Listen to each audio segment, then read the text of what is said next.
Hi everyone, we're here with a new edition of Reach, Relevance and Rise. I'm talking to Christian today, who's the founder and CEO of Use. We're going to ask him some questions about location-based mobile marketing, which is a very exciting field. There's the normal traditional out-of-home advertising that's always been used to reach your audiences. Right, and Christian, when you talk about geofencing, do you have any examples or case studies that you can refer to for us or that you can mention? Sure. Maybe I can talk first briefly about Google and Facebook again. Google specifically uses something what's called store visit conversions. So they leverage again on Google Maps or the fact that you have any other Google app on your phone. And if you're large enough as an advertiser and you have hundreds and thousands of people who come into your stores through your Google Analytics dashboard, you can run a campaign through Google Ads, and then through the Google Analytics dashboard you can see for your stores the conversion, how many people who've seen an ad have been to the store, right? So you want to get an idea of eventually a first ROI calculation of your location campaign. Now Facebook is using something related but different, and they call it offline conversions. So for Facebook, they help you to measure the cross-channel conversions, as they say.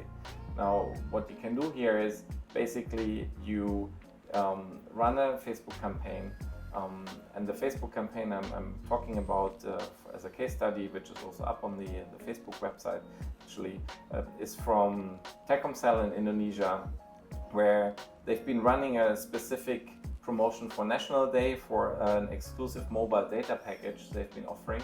So on Facebook ads, location targeted as well, so specific locations, let's say in Jakarta. And then when people came to the Grapari stores, or the Telkomsel stores, to subscribe to that data package, they obviously had to give their phone number.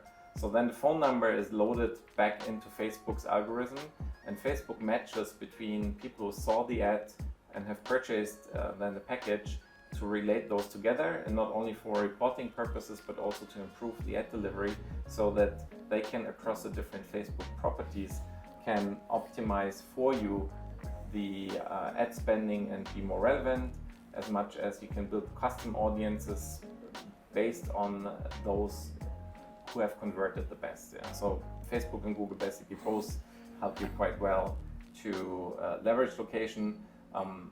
Of course, you need to have some knowledge how to set this up, how to integrate, especially Facebook one can work mainly through an API, so that you automate the process, don't have to do everything manual.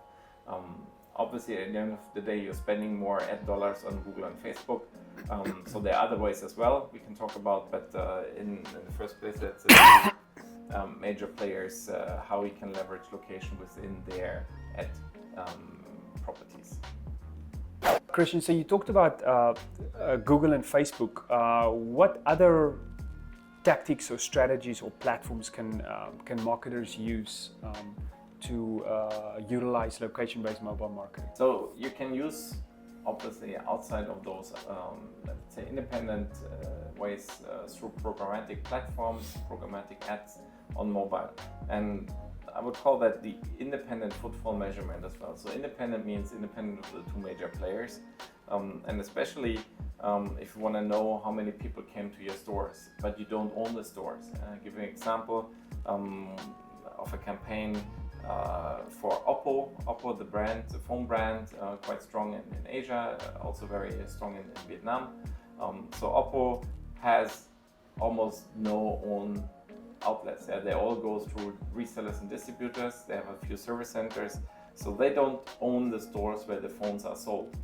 So they can't run on Google and Facebook for those campaigns, because they don't have the data from the stores in order to track the footfall and the conversion of people who bought. Now, if they work with other platforms, then a brand like Oppo can still, with the help of the provider, so-called Geo-fence the individual stores where the phones are sold of a reseller. Let's say in Vietnam there's FPT, there's a Mobile World, there's a couple of resellers. So in a recent campaign Oppo did, they geo-fenced about 2,400 stores across Vietnam from those reseller chains.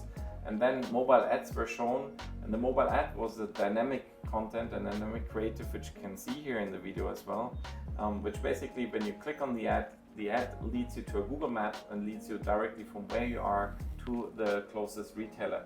And in the ad you see already the distance, yeah? So have an idea how far the retail outlet is from you. And by using those type of ads, the platform then can also see how many people who have clicked on the ad have been coming to the store location, can give an independent report of the so-called store visit conversions. So in this case study from Oppo, there were over 3 million ads delivered. I think it was a 1 month campaign duration, and almost a 2% click-through rate of the campaign, but even more important, 6.5% of those who clicked then went actually and visit a store where you could buy the Oppo phone. So it's a so-called secondary action with 6.5%, which is pretty high. So it shows you that location is relevant to the consumer, and the consumer takes action if he or she sees a relevant ad. Thank you. We'd love to see your comments. If you have any comments or questions on that, do post it on in the video below.